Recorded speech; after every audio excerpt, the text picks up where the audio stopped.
ምንድነው ሙሐመድ ከሂራ ዋሻ በተመለሰበት ላይ ሐዲሱንም እየከፈታችሁ ማየት ትችላላችሁ። ከሂራ ዋሻ ሲመለስ ሮጦ ከመጣ በኋላ ምንድነው ያላት? ዘሚሉኒ ዘሚሉኒ ይላታል። ሸፍኝኝ ሸፍኝኝ ይላታል። ምንድነው ትለዋለህ? የሆነ ነገር እንዳልሆን እሰጋለሁ። ምክንያቱም የሂራ ዋሻ ውስጥ የሆነ አካል መጥቶ ጨመቀኝ ብሎ ይነግራታል ማለት ነው። ሂራ ዋሻ ማለት ምን ማለት ነው? ዝም ብሎ ምግብ እየያዘ መሐመድ ዋሻ አለ፣ እዛ ውስጥ ሄዶ ብቻውን ይቀመጣል እና እዛ ሄዶ ብቻ ዋሻ ውስጥ ይቀመጣል። ምግቡን ሲጨርስ መጥቶ ምግቡን ከድጃ መታ ታርስርለታለች። ያንን ምግብ እዙ አሁን የሚሄድና ዋሻ ውስጥ ይቀመጣል። ሙስሊም ከመሆኑ በፊት ነቢይ ከመሆኑ በፊት ማለት ነው። ከዛ ከዕለታት አንድ ቀን የሆነ አካል መጣና 3 ጊዜ ጨመቀኝ። አንብብ፣ ሰውን ከረጋ ደም በፈጠረ አምላክ አንብብ እያለ ጨመቀኝ። ከዛ ፌንት ይላል፣ ከዛ ይለቀዋል። አሁንም እንደዛው እንደዛ እያደረገ 3 ጊዜ ይቅራ እያለ እንደጨመቀው ይናገራል። ልክ ሲለቀው መጨረሻ ላይ ያደረገው ምንድን ነው? እየሮጠ ወደ ከድጃ ጋር መጣ ይላል ሐዲሱ። የአንገቱ ደም ስር ተገትሮ ነበር ይላል። እየሮጠ ሲመጣ ደም ስሩ ተገታትሮ ነበር ይላል። ከመጣ በኋላ ያው እየከፈተላችሁ ነው። ሂዝ ኔክ መስል ትዊቺንግ። ከዛ ወዲያ ከመጣ በኋላ ምንድን ነው እሷን ያላት? ሸፍኝኝ ሸፍኝኝ ሸፍኝኝ የሚል ነው። 3 ጊዜ ሸፍኝኝ፣ የሆነ ነገር እንዳልሆን እፈራለሁ። አይ ፊር ዳት ሰምቲንግ ሜይ ሃፕን ቱ ሚ። ያው ከታች አስመርላቸው። ከድጃ ጋር መጥቶ ምን ይላል? የሆነ ነገር እንዳልሆን እፈራለሁኝ ይላታል ማለት ነው። እሷ ደግሞ ከድጃ ምን ትለዋለች? አይ ምንም አትሆንም፣ አንተ ጥሩ ሰው ነህ። ምክንያቱም ታላቁ ስለሆነች እንትን ማድረግ አለባት። የሆነ ሰው መጥቶ አሁን ለምሳሌ ራሴን ላጠፋ ነው ወይን እንደዚህ ተጨንቅ ያለው እንደዚህ የሆነ ነገር ሊደርስብኝ ነው፣ የሆነ ሕፃን ልጅም መጥቶ ወይን ጅብ ሊበላኝ ነው ምናምን ብሎ ቢላችሁ እንደው ጅቡን እንኳን የሆነ ቦታ ቆሞ ብታዩት እንኳን በወዲያ አይ አይነካህም፣ ምንም አትሆንም ምናምን ነው የምትሉት። እናንተ ብትፈሩ እንኳን ጅቡ ሊበላችሁ እንደሚችል ብትሰጉ፣ የሆነ ሙሻም ቢሆን ሊነክሳችሁ እንደሚችል ብትሰጉም እንኳን ሕፃኑን ልጅ አዎ ይበላሃል መጣብህ ምናምን ብላችሁ አታስደነግጡትም። ምንድን ነው የምታደርጉት? ታላቅ እንደመሆናችሁ አይ ምንም አትሆንም፣ አይዞ እኔ አለሁልህ፣ አይነካህም ነው የምትሉት።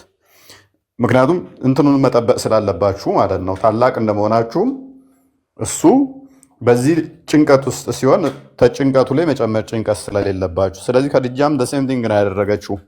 ምንም አትሆንም፣ አንተ ጥሩ ሰው ነህ፣ መልካም ሰው ነህ ምናምን ብላ ባበለችው።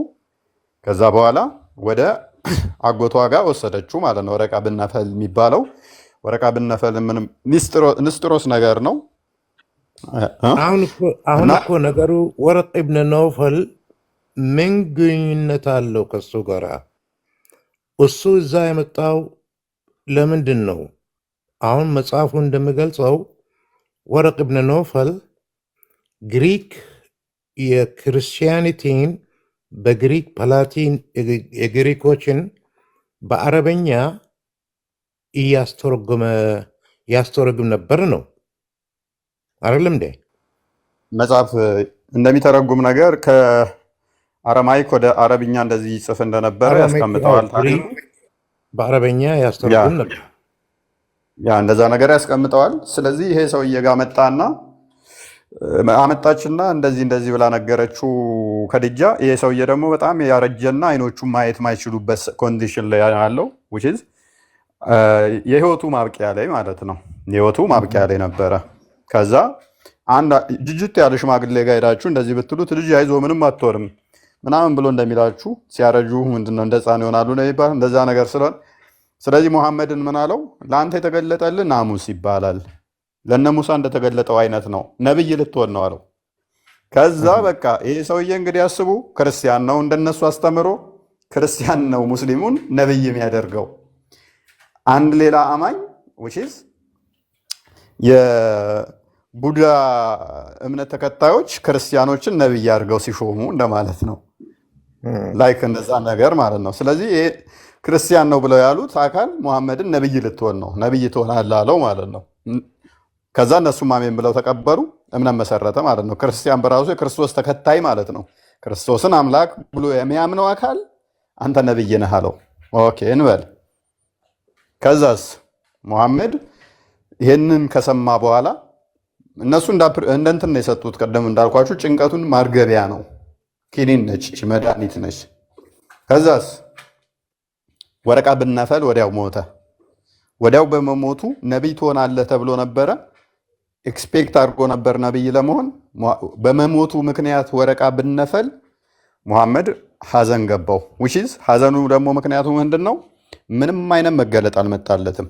ምንም አይነት መገለጥ ባለመምጣቱ ወረቃ ብነፈል ወዲያው ስለሞተ ነቢይ ትሆናለህ ብሎት ምንም አይነት መገለጥ በማጣቱ ራሱን ለማጥፋት ተራራ ላይ ይሄድ ነበር ደጋግሞ። እንደዚህ አይነት መንፈስ ደግሞ እንደኛ አስተምሮ የጥልቁ መንፈስ የአጋንንት መንፈስ ነው፣ የሰይጣን መንፈስ ነው። ራስን ለማጥፋት እንደዚህ ዋሻ ተራራ ላይ ሄዶ እንደዚህ እንትን መጣር የአጋንንት መንፈስ ነው። ሰው ሙሐመድ ጅብሪል መጥቶ አንተ ነብይ ነህ፣ ራስን አትግደል እባክህ አንተ ነብይ ነህ አለው። ያ ቴንኪው። ስለዚህ ራሱን ሊያጠፋ ተራራ ላይ ደጋግሞ በሚሄድበት ሰዓት ላይ ጅብሪል የሚል ስም ባይኖረውም ነገር ግን ያ ዋሻ ውስጥ የተገለጠለት አካል መጥቶ ምን አለው? ራስን አታጥፋ አንተ ነብይ ነህ እንዳለው ይናገራል። ከዛ ራሱን ከማጥፋት እንደታደገ ለምንድን ነው ራስን አታጥፋ ያለው? ለተሻለ ጥፋት ስለሚፈልገው ማለት ነው። ሙሐመድ ያኔ ራሱን አጥፍቶ ቢሆን ኖሮ ሙሐመድ ራሱን አጥፍቶ ያኔ ቢጠፋ አትሊስት ክርስቶስን እሱ ብቻ ነበር የካደ የሚሆነው። ቢሊየን ሙስሊሞች በየጊዜው ክርስቶስን እንዲክዱ አይሆንም ነበረ። ነገር ግን ሴጣን እንደነው ቅዱስ ጳውሎስ እንደሚናገረው የብርሃን መልአክ እስኪመስል ድረስ ራሱን ይለውጣልና እንደዚህ ራሱን እየለወጠ እሱን አሳስቶ ብቻ መቆም አልፈለገም። በሱ እንደገና ሌሎችንም ቢሊየን ወደ ጥልቁ መምራት ስለሚፈልግ ሙሐመድ እንዳያጠፋ ራሱን በዚህኛው ደግሞ አሰረው ማለት ነው። ከዛ ይሄ ጭንቀቱን የተረዳችው ከድጃ ሲነግራት አሁን አረጋግጥልሃለሁ ለአንተ የተገለጠው ጅብሪል መልአክ ነው ወይንስ ሴጣን ነው የሚለውን ማረጋገጥ እችላለሁ አለች። በዚህ መልኩ ሲመጣ ወደ እኔ ነግርሻለሁ አላት። ከዕለታት አንድ ቀን መጣ አለችው። ከዛ ሲመጣ ምንድነው እሱ እና አለችው። ወደ ቤቱ ገባ። ቤት አስገባችው። ቀኝ ጭኗ ላይ ያስቀመጠችው። ይታያል አለችው። አዎ ይታየኛል፣ በጣም ተፈርቻለሁ ሲላት ግራ ጭኗ ላይ ያስቀመጠችው። አሁንስ አለው ያላች አለችው። አዎ አላት። ከዛ መሀል ጭኗ ላይ ያስቀመጠችው። አሁንስ አለ ይታያል አለችው። አዎ ይታየኛል አላት። ልብሷን ገልባ እንትን አደረገችው፣ መሀል ከተተችው። አሁንስ ይታያል ብላ ስትጠይቀው አሁን የለም አላት። እንግዲያውስ ደስ ይበል ለአንተ የተገለጠልህ አካል ሴጣን ሳይሆን መልአክ ነው። ሴጣን ራቁት ሲሆኑ ሰው ምን ይላል? አይሸሽም፣ አይፈራም። መልአክ ግን ያፍራሉ። ስለዚህ ልብሴን ሳወልቅ የሄደው መልአክ ስለሆነ ነው። ስለዚህ አንተ ነብይ ነህ አለችው። ነብይ የሆነ ቀጠለ። ከዛ በኋላ ከድጃን በ40 ዓመቷ ነው ያገባት። እሱ በ25 ዓመቱ ና ኦልሞስት ወደ 15 ዓመት ትበልጠዋለች። የነብይነት መስፈርቱ የመጀመሪያ ሚስቱም በእንደዚህ አይነት ሁኔታ ጀመረ ማለት ነው። ወጣ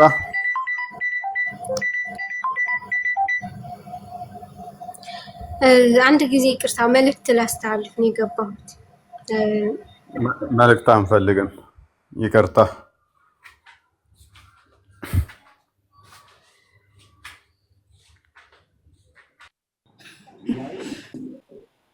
ማሜን ላስገባ። ኦፋይ እንደነ ሰላም ነው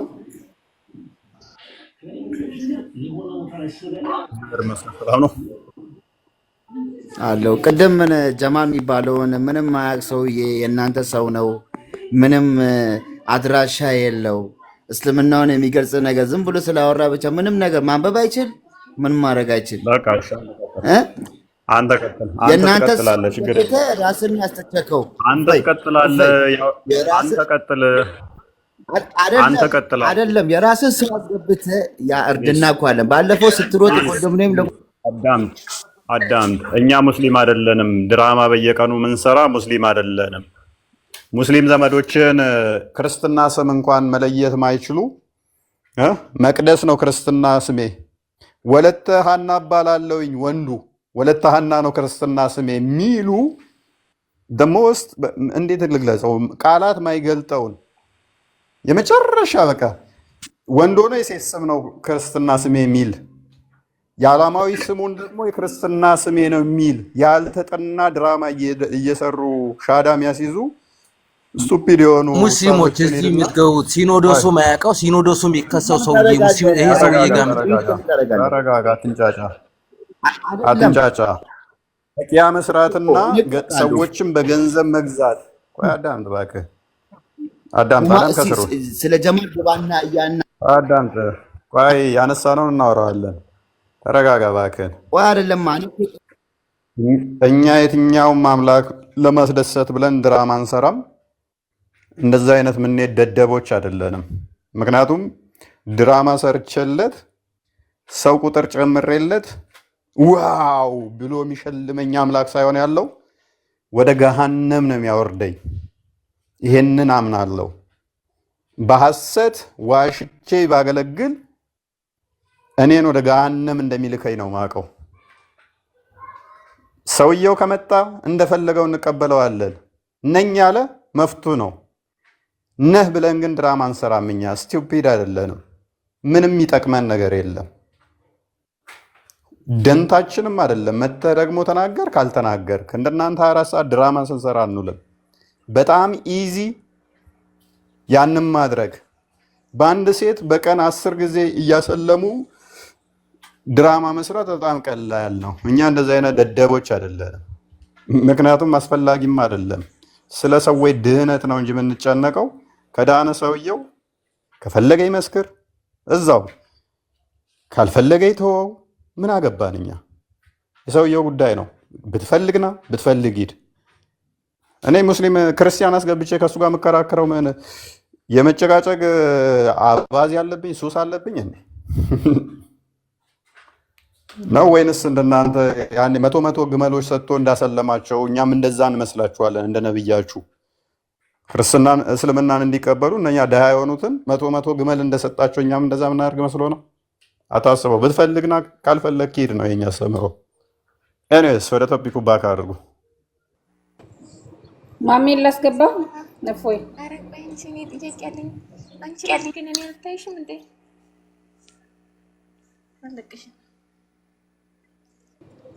አልተሰማም ምን እንዳልክ። መረጃ መክፈት የሚችል ሰው አስገቡ። መረጃ መክፈት ማውራት የሚችል ሰው በመረጃ የሚሞግት ማሜ ማለት የሽማግሌው ሰውዬ ነው አይደል? ስለ ቫዝሊን እና ምናምን ነገር በዛ ማስተር ቤት እንደሚደረግ የሚያወራው ሰውዬ ከሆነ እንዳታስገቢ። ልጆቹን እንደዛ ያስተምራቸው። ያ እንትን ብቻ ፕሮፋይሉ ጉርምርም ድምፁ ስለ ቫዝሊን ምናምን እያለ የሚያወራው ማለት ነው ትልቁ ሰውዬ። እሱን ልጆቹን ያስተምራቸው እዛው። እንደዚህ አይነት ሰዎች አታስገቡ። ጥቅስ ላይ ጥያቄ ካላችሁ ወይንም ደግሞ ነው ጥያቄ መልሱ። ባይዘ ጥያቄም አልጠየኩም። ቆይ እስልምና ላይ እኔ ስቲል ወደ አሁን ስንተኛ ወደ ሳምንት ሊሆነኝ ነው ላይቭ እየገባው ነው። ሞሮፍ እስልምናን አንስቼም አላውቅም። መጥቀስም እስልምናንም ማውራትም አልፈለገውም። ዲስማች ማለት ነው። ክርስትናውን እንኳን አውሩ ስትባሉ በስርዓት አታወሩም ማለት ነው። ጥያቄ እንኳን ነው ጠይቁ ነው ያልናችሁ በስርዓት እና ሜቢ ከሳምንት እንመጣለን። እስልምናው ላይ ምን አይነት ዱላ ዘንባችሁ እንደምንመጣ ታዩታላችሁ ማለት ነው። አሁን ምንም ሳንነካው እስልምናውን ሳንነካ እንደዚህ ካለቃቀሳችሁ የተለመደው ላይ እንግዲህ በለቅሷችሁ ትቀጥላላችሁ እድሜ ልካችሁ ነው። የአጋንንታዊ መንፈስ ስለተጠናወታችሁ ምንም ልንረዳችሁ አንችልም። የመረዳት የማገናዘብ የማንበብ የማወቅ ምንም ያልፈጠረባችሁ ዝም ብሎ በደመ ነፍስ መነዳት፣ ኡስታዞቻችሁ የነገሯችሁን ተረት ተረት ይዞ መጓዝ፣ ከዛ ውጭ ምንም አታውቁ። አዝናለሁ። ምንድን ነው እውር ቢመራው ተያይዞ ሁለቱም ገደል አለ ክርስቶስ። መጀመር እኮ ፎይ በጣም የሚገርመው ነገር እሺ ልጠይቅ። እሺ ጠይቅ። በቀደሙ ጥያቄ ነው ኤሎሄ ኤሎሄ ለመሰበቅታኒ ለምን አለ መጀመሪያ ነው ማለት እሱ አምላክ ከሆነ ማለት ነው። ጥቅሱን የቱ ጋር ነው ያለው? ምንድነው አላለም ልትለኝ ነው እንዴ ታዲያ? ጥቅሱን ንገረን እኮ ነው ያልኩህ እኔ። አለ በቀራኒው መስቀል በቀራንዮ መስቀል ላይ ተሰቅሎ በሞተ ጊዜ ምንድን ነበር ያለው? ቴንኪው ተሰቅሎ እንደሞተም ታምናለህ ማለት ነው። እሺ ቀጥል። እኔ አላምንም፣ መጽሐፋችሁ ነው የሚያለው። እሱም ደግሞ አይልም የሚልም አንዳንድ ቦታ ያነበብኩት አትሊስት መጽሐፍታችን ይላል ማለት ነው። ኦኬ ኮንፊርም ማድረግህም ጥሩ ነው። አንዳንድ ቦታ ጭራሽ አይልም፣ መጽሐፋችሁ ነው ደግሞ ቁርአን አይልም። እሺ ስለዚህ ቁርአን ለምን እቀበለዋለሁ? መጽሐፌ እንዳለና አንተ ክርስቶስ በመስቀል ላይ ሆኖ እንዲህ ብሏል ብለህ ከነገርከኝ እኔ ክርስቶስን ነው እንጂ የምሰማው ከ600 ዓመት በኋላ ስለ ክርስቶስ ነገረኝ የምትለው ተረት ተረት ምን ያደርግልኛል?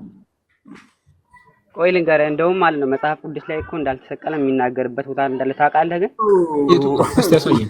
የቱ ጋር? እስከዛሬ አልሰማሁም። ሳኒ ጠጣት ገባ። ቆይ እስከዛሬ አልሰማሁም ነበር። ዮሐንስ ወንጌል እሺ፣ አይ መልስልኝ በቃ። ቀጥል። እሺ ጥቅሱን አስቀምጣውን ጥቅሱን አስቀምጥ። ጥቅሱን አስቀምጥ። አፍጥን። አታውቀውም? ምን ልርዳ?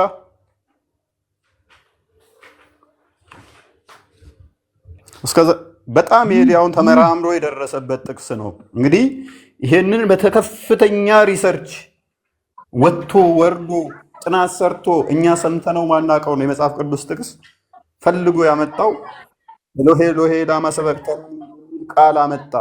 ክርስቶስ ቀላል ጥያቄ ልጀምርልህ ብዬ ነው እንጂ ብዙ ያልጠየቅኩት ጥያቄ አለ። ቆይ የመጀመሪያው ሪሰርች ይሄ ነው። በጣም ሲመራመር መጽሐፍ ቅዱስን ሲያነብ ያገኘው። እኛ ክርስቲያኖች ደግሞ ይህንን ስንሰማ በጣም ደነገጥን። ቢት አድርጋ እንዴ! ምክንያቱም ይህንን አንብበን ስለማናቅ ሰምተነው ማናቀውን ነው ዞብን የመጣው። ጥቅሱን ግን ያውቀዋል አያውቀውም? ወንድማችን ጥቅሱን እንኳን አያውቀውም። ጥቅሱ የሚገኘው ማቴዎስ ወንጌል ምዕራፍ 27 46 ላይ፣ ማርቆስ ወንጌል ምዕራፍ 15 34 ላይ እንደዚህ አይነት ቦታዎች ላይ ይገኛሉ። ሜቢ ክፈቱለትና እስቲ እንመልከታቸው።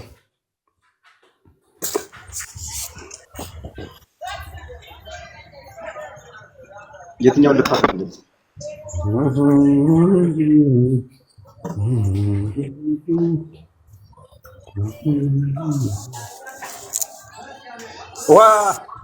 ዋንቷል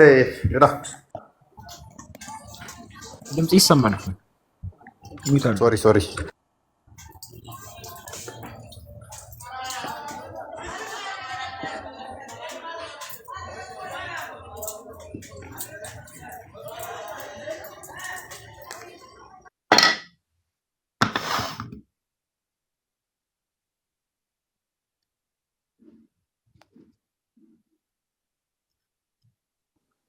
ጥያቄ ምንድን ነው? እንመልከተው።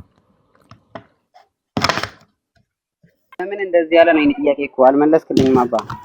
ኦኬ እንመልስልህ እኮ ለምን እንደዚህ ያለ? አይ ንገረኝ እኮ እንመልስልህ። እሺ ትንቢት መፈጸሙን ለመግለጽ ነው። በመጀመሪያ ደረጃ በወንጌላት ላይ ማቴዎስ ወንጌል ምዕራፍ 27 እንዲሁም ማርቆስ ወንጌል 15 ላይ ያለው ቃል መዝሙር 22 ላይ ያለ ቃል ነው። እስቲ መዝሙር 22ን ክፈቱልን አንዳችሁ። መዝሙር 22 ቆይ እዛው ከመሄድ በፊት ከፈተልናል። ሙስሊሞች ለምን የሚጠቅሱት ይሄንን? ክርስቶስ እንደዚህ ብሏል ብለው የሚጠቅሱልን? አንዴ ክፈትልኝ። ኦኬ ምን ይላል? አንብብልን እስቲ ወንድማችን።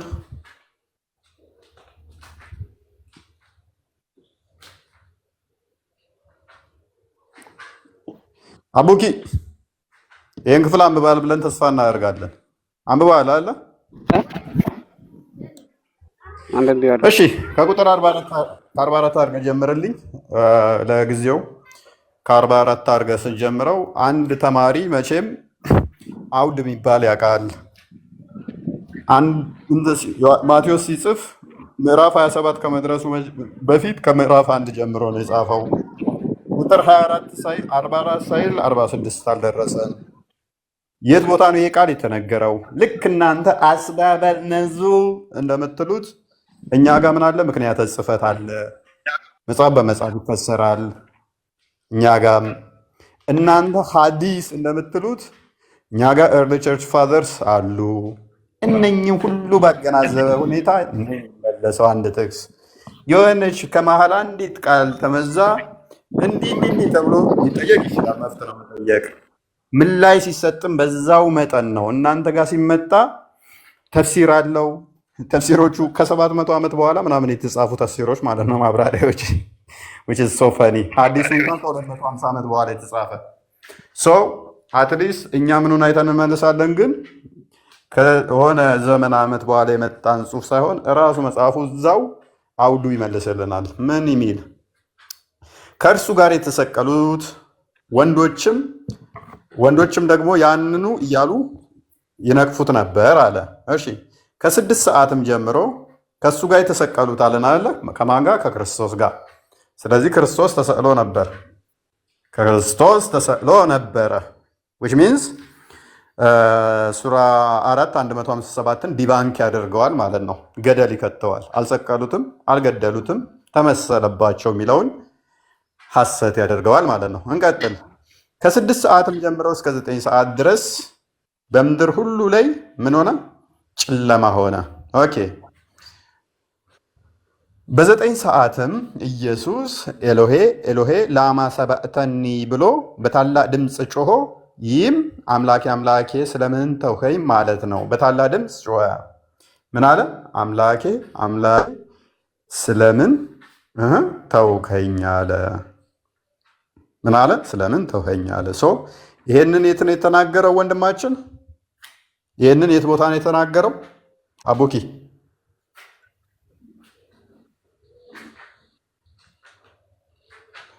ወንድማችን አቡኪ አለ? ይሄንን ቤት ውስጥ ነው የተናገረው? ብሎ ነው ቆሞ ነው ወይንስ በመስቀል ላይ ሆኖ ነው የተናገረው? ሊሞት ሲለው እንጂ እንደናንተ አስተሳሰብ። ታንክ ዩ። በመስቀል ላይ ሆኖ ሊሞት ሲል። እሺ ሚዩት አድርግ፣ ድምፅ የሚረብሽ ስላለ ሚዩት አድርገው። በጣም ደስ ይላል። ስለዚህ ኢየሱስ ይህንን የተናገረው በመስቀል ላይ ሆኖ ሊሞት ሲል ነው። ሊሞት ሲል በመስቀል ላይ ሆኖ ነው። ቁጥር 50 አንብብልን።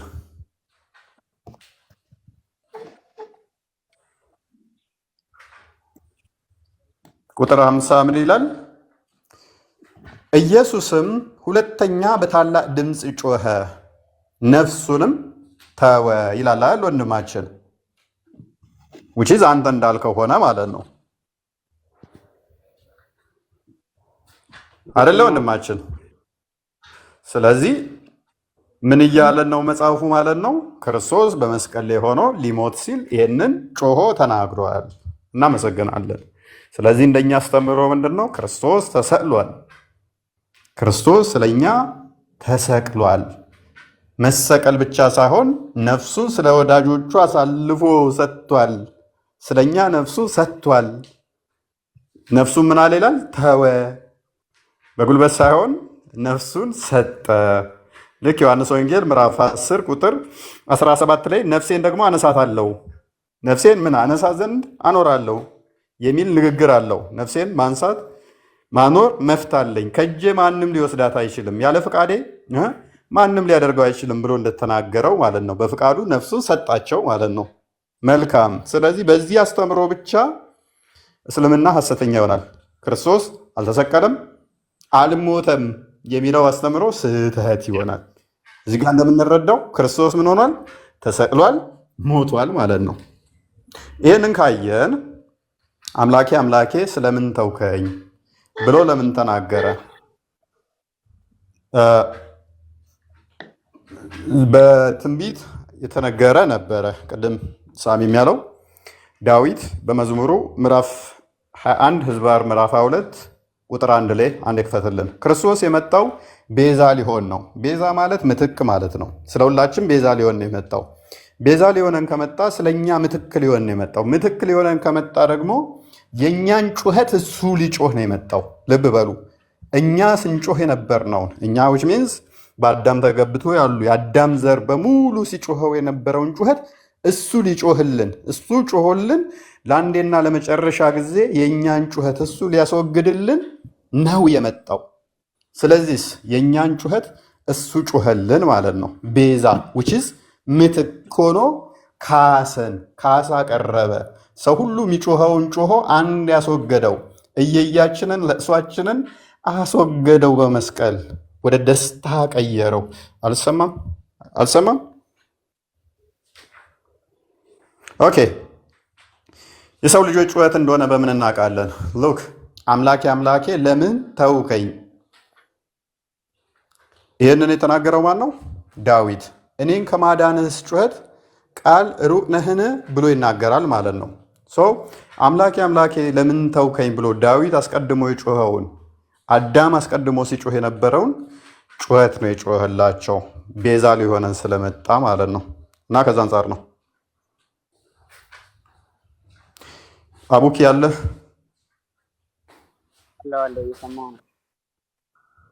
ያ ስለዚህ ስለ እኛ የጮኸልን ነው። ሙሉ ዳዊት ይህንን ትንቢት ሙሉን አንብበው ልክ ተኩላዎች እንደከበቡት ነው ልብሱን እንደሚናጠቁበት ምናምን ነገር ያስቀምጠዋል። ዳዊት እንዳልተሰቀለ ዳዊት እንደዛ ብሎ እንትን እንዳላለ ይታወቃል። ትንቢት አስቀድሞ ነበረ ክርስቶስ እንደዚህ ብሎ ስለኛ እንደሚጮህልን ማለት ነው። ያንን ትንቢት ነው መጥቶ የፈጸመልን ቤዛችን ስለሆነ ማለት ነው። እና እንደዛ ነው። ሌላ ጥያቄ አለ? እዚሁ ባልከው ሀሳብ ላይ ማለት ነው ተሰቅሎ በሞተላችሁ እንደዚህ ከሆነ በቀራንዮ መስቀል ላይ ተሰቅሎ ከሞተላችሁ ዛሬ እናንተ እሱ ናችሁ ማለት ነው። እናንተ ወንጀል የለባችሁም። ኦኬ እናንተ ንጹህ ናችሁ። ክርስቶስ ከምንድን ነው ያዳነን ያልኩህ? እንደናንተ ሳሰብ ቤዛ ሊሆንላችሁ ነው የመጣው። እንግዲህ ክርስቶስ ከምንድን ነው ያዳነን?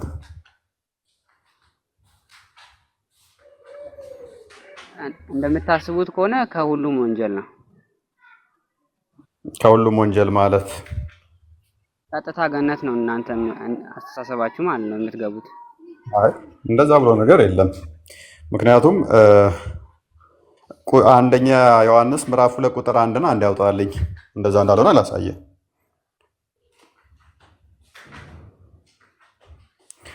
ከሁሉም አድኖናል። ቀጥታ ኃጢአት ነው ገነት ነው የምትገቡት የፈለገ ነገር ብትሰሩ ምናምን የሚል አስተምሮ የለንም እኛ። እንደዛ ብሎ ነገር የለም። ምን ይላል እዚህ ጋር እንዲያንብበው እስቲ?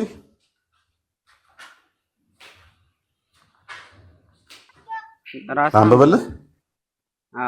መልካም። ስለ ሕይወት ቃል ከመጀመሪያ የነበረውን ስለ ሕይወት ቃል ከመጀመሪያ የነበረውና የሰማነውን በዓይናችንም ያየነውን የተመለከትነውንም በእጆቻችንም የዳሰሱትን እናወራለን አለ። ምን ነው የከፈትከው? አንደኛ ዮሐንስ ምዕራፍ 2 እኮ ነው ያልኩህ ቁጥር 1 ላይ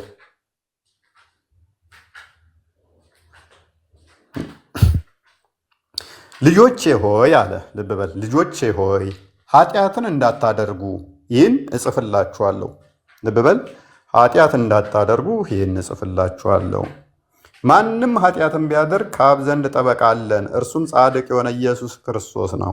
እርሱም የኃጢአታችን ማስተሰረያ ነው፣ ለኃጢአታችንም ብቻ አይደለም ነገር ግን ለዓለም ሁሉ ኃጢአት እንጂ ይላል።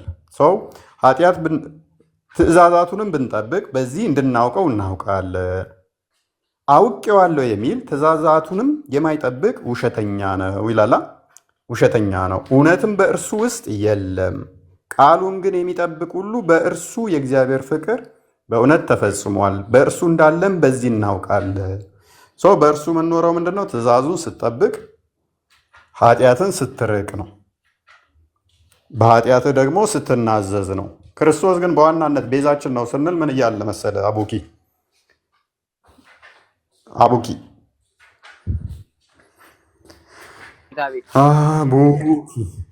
በዋናነት ቤዛችን ነው ስንል ለአንተ እንዲገባ ላቀልልህ፣ ለአንተ እንዲገባህ ማለት ነው። ቤዛችን ነው ስንል ምን መሰለ? የሰው ልጅ ሞት ተፈርዶበት ነበረ። አዳምና ሔዋን ዘፍጥረት ምዕራፍ 2 ላይ እንዳበሉ ተብለው ተከልክለው ነበረ። እንዳበሉ ተብለው ከበገነት ውስጥ መልካምና ክፉ የሚያሳውቀውን እንዳበሉ ተብለው ተከልክለው ነበረ። ዘፍጥረት ምዕራፍ 3 ላይ ደግሞ ያንን በሉና ሞት ተፈረደባቸው። ልብ በል ሞት ተፈረደባቸው። አምላክ ፈራጅ ነውና ሞት ፈረደባቸው። አስቀድሞ ተበላችሁ ትሞታላችሁ ስላላቸው፣ ስለዚህ ሟች ሆኑ እንጂ የሚነሱ አልነበሩም። ውጪዝ ብሉና ከሞታችሁ በኋላ ትነሳላችሁ ብሎ አስቀድሞ ትእዛዝ አልሰጣቸውም። እንዳትበሉ ከበላችሁ ትሞታላችሁ ብሎ ነው የነገራቸው። እንዳትበሉ ከበላችሁ ትሞታላችሁ የሚል ትእዛዝ ነው። በሉ። በመብላታቸው ደግሞ ፍርድ መጣ። ፈራጅ ነውና ፈረደባቸው። ስለዚህ እውነተኛ ፈራጅነቱን በዚህ ያሳያቸው። ፍቅር ነውና መሐሪ ነውና ምህረቱን ደግሞ በትንሣኤ ማሳየት አለበት። ትንሣኤ ለማግኘት ደግሞ መነሳት አለባቸው። ለመነሳት ደግሞ ላጠፉት ጥፋት ፍርድ ይገባቸዋል፣ ቅጣት። እውነተኛ ዳኛ ስለሆነ ማለት ነው። ለዛ ፍርድ ደግሞ የሰው ልጅ የተገባ አልነበረምና ራሱ ለፍርዱ ካሳ ሆነ። ራሱ ካሳ አቅራቢ፣ ካሳ ተቀባይ ሆኖ ያንን ፍርድ ራሱ ምን አደረገልን ማለት ነው? ደመሰሰልን ማለት ነው። የተፈረደብንን ፍርድ፣ የሞት ፍርድ እርሱ ምን አደረገን ማለት ነው? አነጻን ማለት ነው ከዛ ፍርድ። አይ ቲንክ አንደኛ ቆሮንቶስ ምዕራፍ 15 ቁጥር 20 ክፈትልኝ።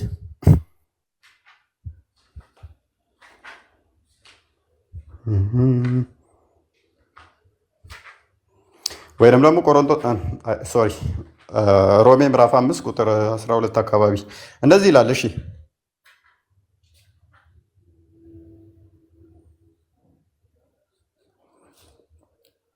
ስለዚህ ምክንያት ኃጢአት በአንድ ሰው ወደ ዓለም ገባ፣ በኃጢአትም ሞት። በኃጢአት ምን ገባ? ሞት ገባ አለን አይደለ? እንዲሁ ሁሉ ኃጢአትን ስላደረጉ ሞት ለሰው ሁሉ ደረሰ አለ። ቅድም ያልኩ ማለት ነው። በአንድ ሰው ምክንያት ምን መጥቶብን ነበር? ሞት መጣብን። ያም በአዳም ምክንያት ማለት ነው። በአዳም ምክንያት ምን መጣብን? ሞት መጣብን። ያንም ሞት በእናንተ አሁን ምን ብላችሁ ታምናላችሁ? ታውቀዋለህ ብዬ አስባለሁኝ። ሞት ወደ እናንተ መጥቷል። ሞት ሁላችሁም ላይ ሟች ናችሁ። ሞት መቼ ነው የሚሻረው? የእናንተ በበግ መልክ ይመጣና በግ ይታረዳል። በበግ መልክ መጥቶ ያ ይታረድና ከዛ እናንተ ዘላለማዊ ትሆናላችሁ። ዘላለማዊነትን ታገኛላችሁ። ኦኬ፣ እሱን አሳያለሁ። እሺ፣ እሱ ሞት ይታረድና በበግ የመጣው በቡራቡሬ በግ የመጣው ይታረድና እናንተ ዘላለማዊ ትሆናላችሁ። ለእኛ ግን አማናዊ ክርስቶስ የእግዚአብሔር በግ ክርስቶስ ዮሐንስ ወንጌል 1:29 ላይ እንደሚናገረው የዓለምን ኃጢአት ማስወገድ የሚችለው ክርስቶስ በበግ መልክ የእግዚአብሔር በግ ይለዋል። የዓለምን ኃጢአት እንትን የሚል ስለሆነ የሚያስወግድ ስለሆነ ማለት ነው። ሲያርዱት በሸላቾቹ ፊት ዝም አለ፣ ልክ እንደ በግ ይለዋል። አንደኛ ጴጥሮስ ላይ ምዕራፍ 2 አይ ቲንክ ቁጥር 23 እስከ 24 አካባቢ አስቀድሞ በትንቢተ ኢሳያስ ምዕራፍ 53 ላይ የተገለጠውም ማለት ነው።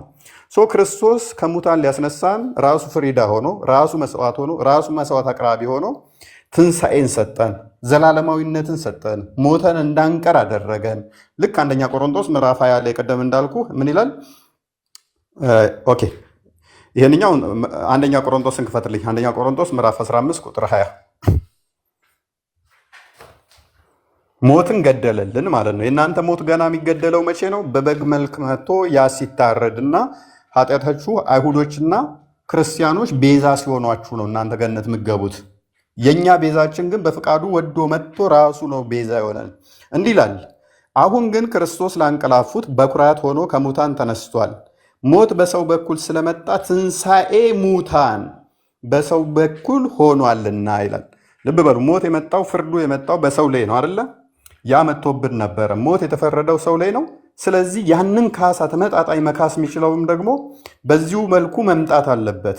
ያንን ለማድረግ ደግሞ ሰው ብቻ የሆነ አይችልም። ክርስቶስ በስጋ ተገለጠ ማለት ነው። በስጋ ተገለጠ። በነገር ሁሉ እኛን ቢመስልም ነገር ግን ከኃጢአት ውጭ የሆነ አካል ያስፈልጋል፣ ያንን ካሳ ማቅረብ የሚችል ማለት ነው። ሌላ አካል ቢሆን ኖሮ ፍርዱና ካሳው ማይገናኝ ይሆን ነበረ። ፍርዱና ካሳው ማይገናኝ ይሆን ነበር። ፍርዱና ካሳው እንዲገናኝ የግዴታ በምን መገለጥ አለበት? በሰው መገለጥ አለበት።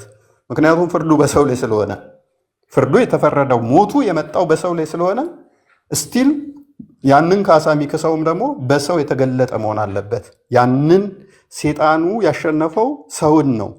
መልሶ የሴጣኑን ጭንቅላት የሚቀጠቅጠው ደግሞ ከሴቲቱ የተወለደው ያው መሆን አለበት። ሴጣን ያሸነፈው መልሶ ሴጣኑ የሚያሸንፍ መሆን አለበት ማለት ነው። በዛው መገለጥ አለበት። ካሳ ማለት ተመጣጣኝ መሆን ስላለበት ማለት ነው። ያንኑ በዛው ማድረግ ስላለበት፣ ስለዚህ ትንሣኤን ሰጠን ማለት ነው። ሕይወትን ሰጠን ማለት ነው። ዘላለማዊነትን ሰጠን እንጂ ቀን በቀን ስለምታደርገው ኃጢአት አትጠየቅበትም ማለት አይደለም። ቀን በቀን የምታደርገው ኃጢአት ያስጠይቀሃል። ልክ ዮሐንስ ወንጌል ምዕራፍ 15 ላይ ከቁጥር 1 ጀምሮ እኔ ወይን ግንድ ነኝ ብሎ ከተናገረ በኋላ በእርሱ ያለውን ፍሬ ማፈራውን ቅርንጫፍ አባቱ እንደሚያስወግደው ይናገራል። በእርሱ ሆነህ እንኳን ኃጢአት የምትሰራ ከሆነ ትወገዳለህ። ብዘሙት፣ ብሰርቅ፣ ብዋሽ፣ ብገል ይህን ብታደርግ ትወገዳለህ። በክርስቶስ ብታምን እንኳን ይህንን የምታደርግ ከሆነ ትቆረጣለህ። አባቴ ቆርጠዋል፣ ወደ እሳትም ይጥለዋል ይላል። ገላትያ ምዕራፍ 5 ቁጥር 19 ላይ የስጋ ስራዎች የተገለጡ ናቸው ብሎ ይዘረዝራቸዋል። እነኛን የምታደርግ ከሆነ እንደው በክርስቶስ ነኝ እኔ ያምናለሁ ብትልም እንኳን የስጋ ስራን እየተገበርክ ትጸድቃለህ ማለት አይደለም። አቅራታለሁ እያልከኝ ነው እንዴ? አንዴ ላስቆመና ይቅርታ፣ በእናንተ ማለት ነው ዝሙት የሰራ ቅጣት አለው? አዎ ኃጢአት ነው እያልኩ እኮ ነው። ገላትያ ምዕራፍ 5 ቁጥር 9 እንከታተል 19 ሶሪ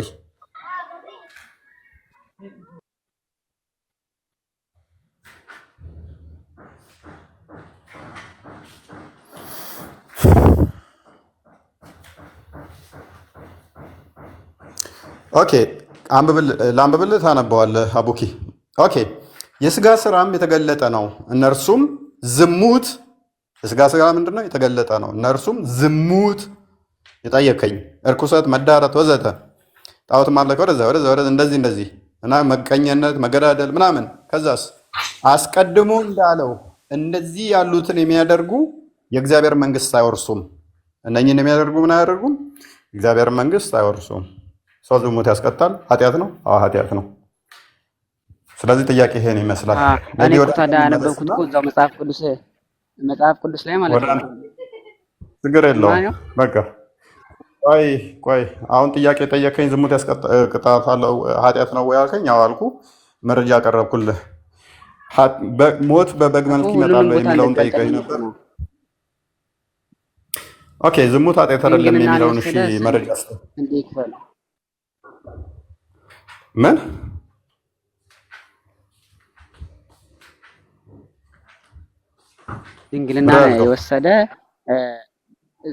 ድንግልና ያለ ፍቃድ የወሰደ በስንዴ መክፈል ይችላል። ማስረጃ 30 ፍሬ ስንዴ መጽሐፍ ቅዱስ ማስረጃ ከፍ አድርጉት። ይሄንን ልጅ 30 ፍሬ ስንዴ ድንግልናን የወሰደ መክፈል ይችላል ብሏል። 30 ፍሬ ስንዴ ባይዘ በአንድ ጭብጥ ዱቄት በእስልምና ሴት ልጅ ወሲብ ማድረግ ይቻላል በአንድ ጭብጥ ዱቄት፣ ወይንም ደግሞ በ2 በ3 ቴምር ፍሬ ወሲብ ማድረግ ይቻላል። አንተ ላልከው ካመጣን የንጽጽር አቆማለሁኝ። ኢማጂን በ30 የለም እያልኩኝ ነው ታዲያ እኮ አዳምጥ። 30 ስንዴ ፍሬ ነው ያልከው። 30 ስንዴ ፍሬ መጽሐፍ ቅዱስ ላይ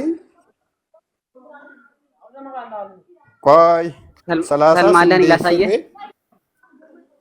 ድንግልናን መውሰድ ትችላላችሁ ይላል ብለሃል። ከፍ አድርጉትና መረጃውን ይከተለው። መረጃው ከክፈተው። እሺ አይልም ነው የምትለው? ክፈተው። ነገርኩ እኮ እኔ የራሴን አቋም ነገርኩ። ቀጥል። መረጃውን ክፈት። አሁን ላሳየህ አልችልም። አንድ ስልክ ብቻ ነው እና ደግሞ ሌላ ቦታም ነው ደግሞ ያለሁት። ወይኔ እኔም አንድ ስልክ ነው እየተጠቀምኩ መጽሐፍ ቅዱስ ቤት አለኝ። እኔም አንድ ስልክ ነው እየተጠቀምኩ ያለሁት እና አልፋ ይከፍትልሃል። አልፋን ከፍ አድርጉትና ጥቅሱን ንገረው።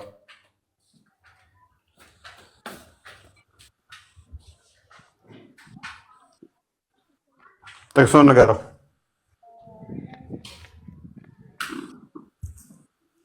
ጥቅሱን አሁን አለውን ግን መጽሐፍ ቅዱስ ላይ ከምር አንብቤዋለሁ። አላነበብክም አቡኪ። ከምር አትበል። ጥሩ ጸባይ ያለው ከምሬ ነው አንብቤያለሁ። አቡኪ ከምር አትበል። ምክንያቱም ሪከርድ አድርገውሃል፣ ዩቲዩብ ላይ ይተላለፍብሃል ይሄ ነገር። ምክንያቱም እንደዋሸ ስለሚታወቅ ታፍርበታለህ ነገር። ከምር አትበል። ይሄ ማላፍርበት ነገር ነው፣ ችግር የለውም። ዳግም ብትወለድ አታመጣም እንደዚህ አይነት ነገር። እዛ ተረት ተረት የነገሯችሁ ጋር እነሱን ፎግሯቸው። ጥያቄ ካላችሁ ጠይቁን ብለናል። ስትጠይቁን ጥቅስ መጥቀስ እንኳን እንደማትችሉ እያወቅን ነው እኛ እያቃናን ጥያቄያችሁ የምንቀበለው ጥቅስ እንኳን ሳታውቁ። ፕላስ ደግሞ ምንም የሌለ ነገር እንደዚህ ስታወራ ጥቅስ ለማቃናት እንኳን አስቸጋሪ ይሆንብናል። ምክንያቱም እንደው አንተን አቃንቼ ተረድቼ መልስ ልስጥ እንኳን ብል እንደዚህ አይነት ነገር የለም ስለሌለ ለምን አቃናሃለሁኝ? እኛ እናንተን ተፍሲርና ሲራ ሳይቀር አንብበን ነው የምንመጣው እና በተቻላችሁ መጠን ያነበባችሁ ለብቻ ፎከስ አድርጉ። ሌላ ጥያቄ ካለ ልቀበልህ፣ ካለ ይልቃ። እሺ አንድ ጥያቄ ልጠይቅ። አንድ ጥያቄ በቃ አጠር መጠን ያለች። እሺ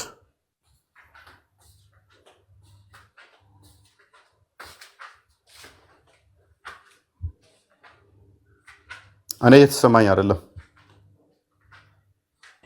አይ አይሰማም።